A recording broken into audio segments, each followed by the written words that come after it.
Now, normally my channel is about astrophotography, but this video, I'm not going to have too much astrophotography in it. I mean, really, I've done some moonshots with this lens so far, and I will be shooting the Comet with this as well, but I need to wait for the Comet to get a little smaller because it's too big for this lens right now. But anyways, okay, these are kind of my first impressions of using this guy, and I gotta say, wow. So far, you know, this is the lens that I've kind of used and had for a long time, and okay, like, look at the difference. Like, there isn't any discernible difference in the weight between these two, you know, and this is a significantly smaller lens. Also, everybody talks about the balance of the lens. You know, this lens is nicely balanced, and this one here, of course, is not quite as nicely balanced. Also, because it changes in length, the balance of it changes as you zoom, and that actually adds a little bit of fatigue to you as the photographer. This guy fits your hands really good, has that nice balance, and a lot of people, they talk about the carbon fiber tubing that the thing is made out of, why it's so light. That's one reason, but that's actually not the biggest reason. Okay, you look at the lens diagram for this guy, and you'll notice, like almost all telephoto lenses, up front, usually at the very front of the lens, there's like a group of 3, sometimes 4 lens elements that are relatively large, okay? And they're usually thick too. And you look at the lens groups in this one, there's actually only 1, and then there's actually a gap, and there's 2 more pieces, but all 3 of them are very thin, okay? And this is kind of something we're starting to see in a lot of other companies too. I know Canon's starting to do this, Nikon's starting to do this. Traditionally, with traditional lens design, and the simplest and easy way to do it is to have a 3-piece lens group way up front. But those 3 pieces of glass are usually the full aperture of the lens. They're very big, they're thick, and they're heavy, okay? Well, what Olympus did when they designed this guy, you know, you compare it to this one here, they basically kind of like, they spread out the 3, and also they're quite a bit thinner, and that's because what they've done is they've moved the apochromatic correcting part of the lens kind of more into the middle of the lens, which this requires a lot more math, so to speak, when you're designing something like this. And it does require a little bit more specialized pieces of glass too in order to get it well corrected.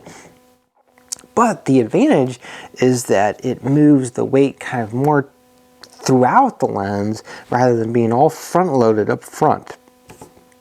And that is kind of one of the reasons why this guy balances so well. And it's because of that, the optics essentially, you know, it's not just the carbon fiber. So there's something that, you know, you will only see on my channel. I'm the only person who talks about that kind of stuff. But now I have the OM1 here connected to it right now, and it might be what I use. I've mainly used it so far with my EM1X, and my reason for choosing the EM1X, of course, is I have neuropathy, so I can't really feel the buttons on the OM1 still. But it's getting better, and I might be able to get back to using the OM1 eventually. But I did go out with this guy while I was at Cape May, and I did some birding. I had done about 3 days of birding before with this lens right here. One of my fun little things that I like to do is I like going down to the beach right as the sun's coming up, actually before it's come up over the horizon. And I like to image sandpipers. And the sandpiper type birds, you know, they have little long beaks, and they chase the waves back and forth looking for mussels essentially that they eat. And that's how they survive, okay? You know, they basically chase that transition of the waves. Now, if you do sandpiper photography, I would suggest trying to do it when the waves are kind of calmer, because then they're not moving so fast. The days that I was there, it was pretty windy, and so the waves are actually pretty big. So I'll tell you what, the birds are moving in and out, very, very, very fast. It's a very fast-paced type photography. You need a fast lens to do it, okay? And I don't mean like fast as in like aperture. I'm talking about like a lens that can react fast, okay? The focusing system in it, which is kind of one of the biggest differences that I've noticed between these two lenses. You know, I know this is one of Olympus's or Olymp Systems best-selling lenses right now, the 100 to 400. And if you already have this lens and you're considering upgrading to something like this guy, I think one of the biggest appeals to this guy is the autofocus motors, and these are much faster. I noticed right away that my hit rate was more than double as far as like getting on focus and being able to keep up movement with these birds, because these birds really move in and out fast. And they take off and land quite a bit too, so you really got to keep up with them. Lens like this, I miss a lot of shots just because the focus can't keep up with their movement. Whereas with this guy, that was not the case. And even though this has a little bit more of a limited zoom range compared to this guy, this is a 100 to 400, this is a 150 to 400, this, it's adequate, okay, it's completely adequate. Also, you do have the teleconverter in there too. And also, I think because it's a little bit faster of a lens as far as aperture goes, that may also be helping the focus just a little bit. Although it's not like I was shooting in the dark, I had plenty of light really. So that was kind of like my initial impression, and wow, I gotta say, it's such an upgrade. I mean, if I can say that I'm getting 3 times the hit rate, well then this lens is in every respect 3 times the lens that something like this is. And it's a very appealing lens. If you usually, like when you double the cost of the lens, like this is a $1,000 lens, this is a $7,500 lens, and like usually when you double the cost of a lens, you don't get a doubling in performance. A lot of times performance only goes up like 10 or 20%, whereas we're seeing a 300% increase.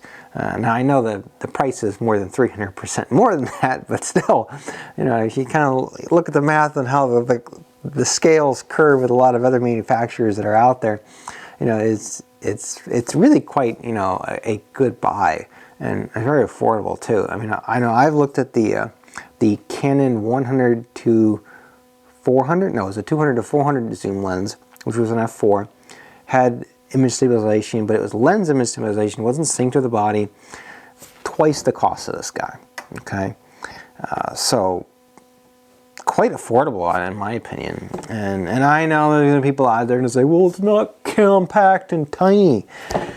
Okay, when you go bigger with aperture and focal length, I'm sorry, there's no way you're gonna get around that. I don't know why people seem to think that they can defy physics by using a smaller sensor. It's not how it works.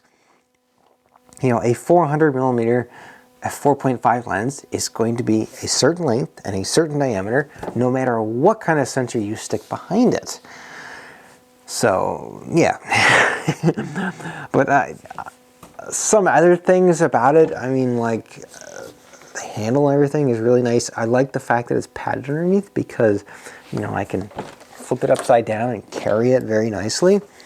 I do think you should use battery grip with it, because at that point it really is a nicer combo. It balances nicely.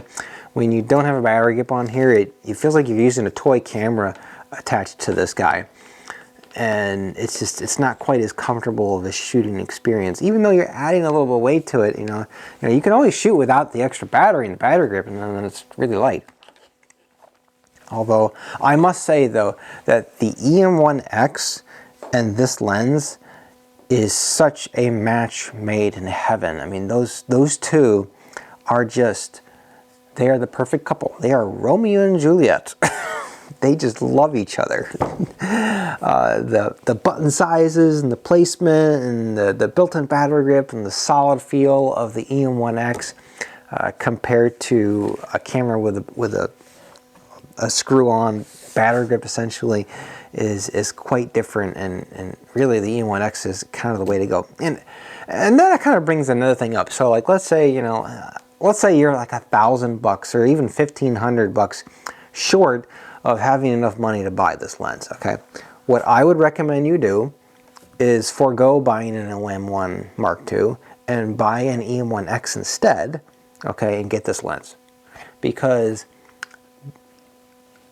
in the film days, we told everybody, buy a good lens, get a cheaper camera body, upgrade the camera later, all right? And really that advice should stand still to this day, okay? And I could see that with this combination here. Like if I was pinched for pennies and I wanted to buy this lens, then I would get an E1X with it, you know, if I had to buy a camera body. Now I already have an OM1, actually I've got two OM1s.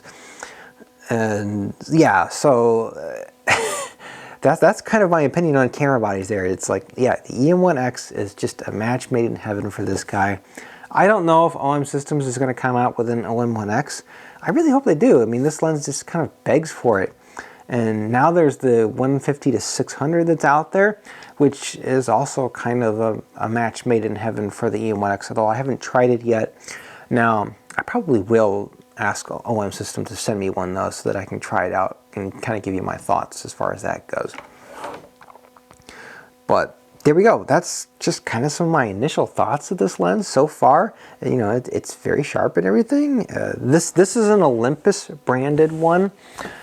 Some other fun facts, okay, like at the Japanese factory when they were making these, they didn't have a very efficient production line set up. They just had one production line, and there was a lot of, the employees were walking a lot of distances to go get parts to assemble these lenses, and that's why they were coming out so slowly.